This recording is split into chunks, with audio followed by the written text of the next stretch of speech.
The Morning Majlis, talking the stories that are shaping headlines. This is Pulse 95. This is Pulse 95, and a very warm welcome back onto the program. We're going to be talking about all things jewellery at the moment. The reason is because we've got the Sharjah Watch and Jewellery Show that is going to start tomorrow. And if you're going to be one of those buyers who's not very well versed with the world of certifications and what you need to know about what makes an authentic piece, and understanding the manufacturing, understanding the value of the certain metal that you're going to be buying, we are joined very kindly by Mr. Shaunak Shastree. He is the Managing Director of International Gemological Institute to discuss the importance of jewellery certification. A very good morning to you, Mr. Shaunak, and thank you for joining us. Good morning to you, Mr. Ahmad. How are you? Well, we're looking forward to this conversation. We're doing really well, and we're just talking about the world of jewellery. Now, when I walked into the store to buy a nice diamond ring a couple of years ago, I'd say, I was very confused when they brought out certifications. It's the GH certificate. This is the classification. There was different classes. Let's break it down for people to understand what is jewelry certification and why is it so important. Great. So just before we dwell into that, I mean, a jewelry is it's a kind of a it's a kind of a product which lasts beyond generations. So what is very important is that when you're buying something into it, you exactly know what you're buying into. Now, most of the jewelry which is sold, of course, comes with gold and with diamonds and with gemstones, and each of it is graded as per different criteria. Like, for example, diamonds are graded on the 4 C's, that is on the cut, color, clarity, and the carat weight. So what a certificate does is that, it kind of lays out what exactly is in it. And this is by a third party. So it's not by the seller who has an inherent interest in, kind of upselling you or, giving you a better idea than what it could be. Independent laboratory like IGI, what we do is that we exactly tell you what it is. And the certificate, has a unique number which can be verified also online on our website, igi.org. So, whether it be the total diamond weight in it, or whether it be the, the gold details in it, whether it be the gemstones, are they treated, are they not treated, all that impacts the value big way. So from our perspective, what we do is that we bring awareness to the consumer that this is what the actual product is. And whenever in the future you want to, uptrade it, or you want to, sell it for whatever reason, you get the best value out of it. So that's why certification is very important. Yeah, and it's probably especially tricky for diamonds because you have the natural diamond jewelry and then you have the lab-grown diamond jewelry. And I can assume that there are a lot of people who are selling lab diamonds and they're telling you they're natural, right? So can you talk to us about the screening process for that? How tricky is it? And what kind of conversation does this have in your world? So lab-grown diamonds are something which is relatively new. It's, the entire technology has been developed probably in the last about 15 to 20 years. And for all practical purposes, a lab-grown diamond is a diamond. The only difference is that it's not mined, from the earth. It is made in a sort of a controlled environment in a laboratory. Now, of course, this impacts the value because when it's coming from, the earth, it has been, kind of made billions of years back.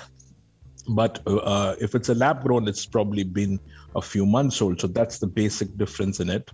There are other kind of, simulants, which we call it, which look like diamonds, which are not diamonds. So you have like cubic zirconia, you have moissanite, which do seem like diamonds, but are not so. So all these need to be, assessed, and that's what we do in our certification. If there is any of those which are non-diamond related, which are not mined, but which are lab grown, we name all of that in our certificates. But can you also elaborate on the technology behind the screening process for those gems as well? Because first of all, has there been a lot of advancement in it? Like, can you reliably find out what exactly are those variables that you've noted, or can you describe that progress first? Yeah. So the thing is that any kind of certification we do, it uses analysis of the light spectrums. Now, light, as you know, it's a little technical, but it's important to understand. Yeah. You have different kinds of wavelengths. So you have infrared, you have ultraviolet. And you have regular lights. So when we do testing, we basically test it on different wavelengths, and each of these materials have a different kind of a property when it is viewed in different lights. So that's what our instruments do, and that's what we do in testing. And that's how we come to know that, this is what material in it. It might look like a diamond, but it's not the same. So this is how we basically, find out. And we also do, kind of grading for each of it. So even if it's a diamond, there is a high quality diamond, there's a low quality diamond. All that is basically what certification is about. That's great. And, there's going to be a lot of people who are going to go over whenever they're buying these jewellery, especially to the Sharjah Watch and Jewellery Show later on this week. Yes. For them to understand these cuts, because there's always this princess cuts, there is the baguette cuts, and the value of a diamond or a stone is going to vary. What would you, how would we sort of simplify the cuts and the baguettes, for example, the different types of cuts for general buyers? Because there's going to be some who are going to think, okay, if I buy a diamond, it doesn't have massive resale value, but I'm just going to buy it because it looks nice. So let's break it down for people to understand why certain cuts are going to be slightly cheaper and more for the others. Great. So each of the cuts which you mentioned, whether it be princess cut or whether it be a marquee or whether it be a pear shape, each are different shapes, and these are kind of made keeping in mind the yield of the diamonds. So when you have rough diamonds coming in from the mines, you have things like like you do lose a certain percentage in manufacturing. So depending on the shape of the rough, the final actual outcome of the final polished piece is done. So the rounds are the most common and the most widely used, but the other cuts are also very beautiful. So as you go higher up in the weights, the round diamond doesn't necessarily do the same justice. So that's why people use different cuts. So whether it be a marquee or a princess or even an emerald cut, it's called. Mm-hmm. So these, so it's not that each of these cuts have a lesser value. It's just that the beauty of it is different, and in bigger sizes, especially, it makes all the difference. So I wouldn't, say that a different cut is a lower, value, but yes, they do have a differential or the same look. Like if you're looking at, say, example, a 5 mm, round diamond versus a 5 mm marquee, the weight would be different. And can you also talk to us about honesty in that industry? For example, do you get diamonds that are they're lab grown but they're not declared as lab grown, or do you sometimes get samples that are mixed, so partly lab grown, partly natural diamonds as well? How often do you run into these very strange situations where it's not disclosed whether they're lab grown or not? To what extent is that a part or a big issue in the industry? So, like in any industry, you do have a few, kind of bad players, but they are not very common. However, it's very important to deal with major brands.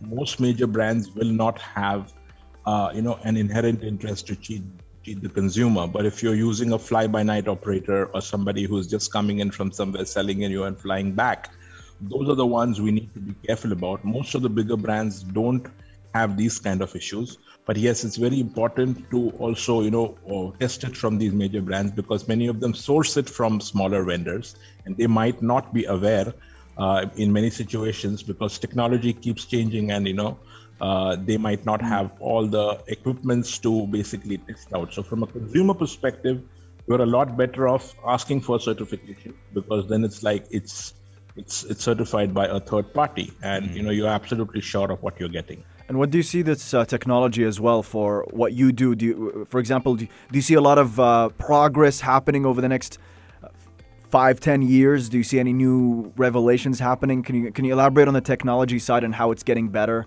over time? Absolutely. So one of the biggest changes, what I, like I just told you, was that lab-grown diamonds has gotten into the business. Yeah. And a lot of new consumers who basically couldn't afford diamonds can now look at it.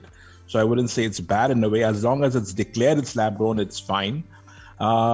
When you're talking about new technology coming in, technology is constantly evolving to making the gemstones better, whether it be in the cut or whether it be in the actual material with minimum inclusions, better colors. All that is actually inherently a part of it.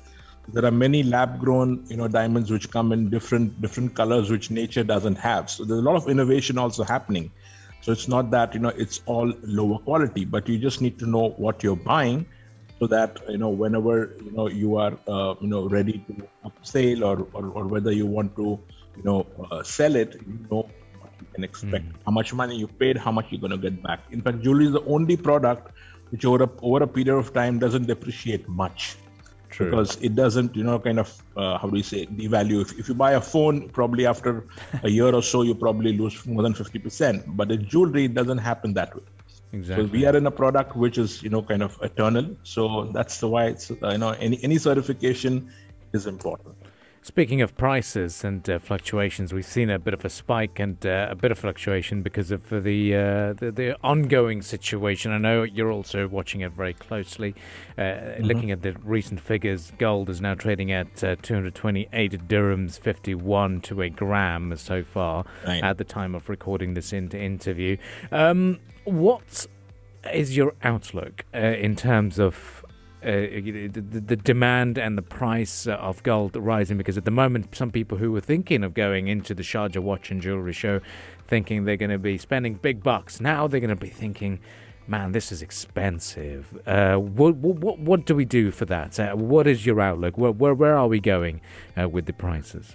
So like any sort of commodities, diamonds, gold, anything what is, being sold as a commodity, those prices are going up. This is right now an issue because of supply issues more than anything else. The entire COVID, sort of crisis has affected different industries in different ways. And it has impacted our industry, the jewelry industry also, is that a lot of the mines which were functional have not been on track again. And for mined diamonds anyway, the actual production was going down.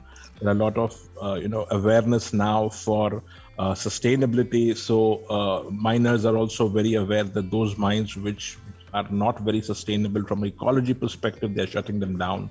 So that's the reason why supply is getting constricted, whether it be in gold or whether it be in diamonds or whether it be in gemstones. So anything natural which is coming from the earth is getting rarer and it's getting more expensive to mine it out.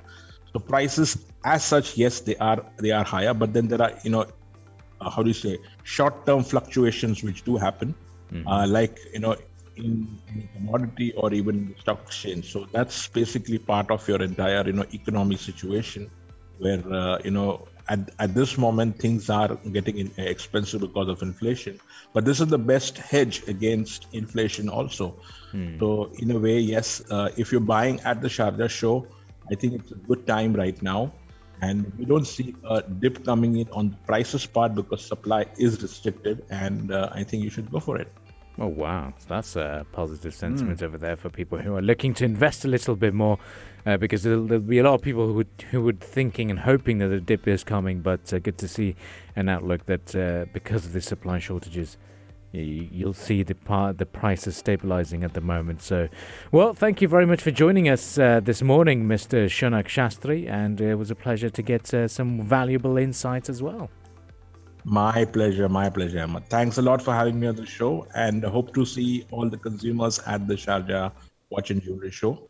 Well, we look forward to that. We're looking forward to such a great event to kicking off tomorrow as well. This was Shaunak Shastree, the Managing Director of the International Gemological Institute, who was joining us very kindly this morning. We'll be right back after some more musical entertainments here on the Morning Majlis. If you liked this episode of the Morning Majlis, drop a like and subscribe. 95. Be sure to follow us on Instagram for all our daily updates and top stories.